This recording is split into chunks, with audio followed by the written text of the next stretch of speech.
Nahuli kam ang sinapit na disgrasya ng isang bus na sinalpok ng trailer truck. Mahigit 30 pasahero ang sugatan. Ang ilan ay tumilapon pa. Nakatutok si Cecil Villarosa. Walang binatbat ang bus na ito matapos salpukin ng trailer truck sa isang intersection sa Malate, Maynila. Tumagilid ang bus at sa lakas ng impact, tumilapon sa windshield ng ilang pasahero. Sumunod na ring nagsilabasa ng iba pang pasahero na agad sinaklolohan ng mga residente sa lugar.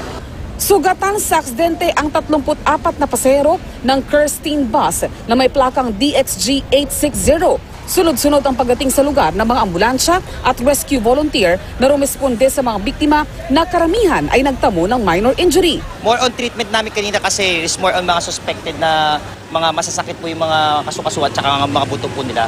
May mga lacerations po at mga mga sugat din po sila.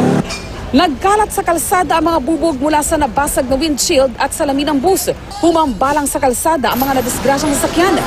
Nagturuan ng panalagutan sa aksidente ang driver ng truck at ng bus. Bas ma'am, may bigla po lumabas sa intersection na yun. Ngayon,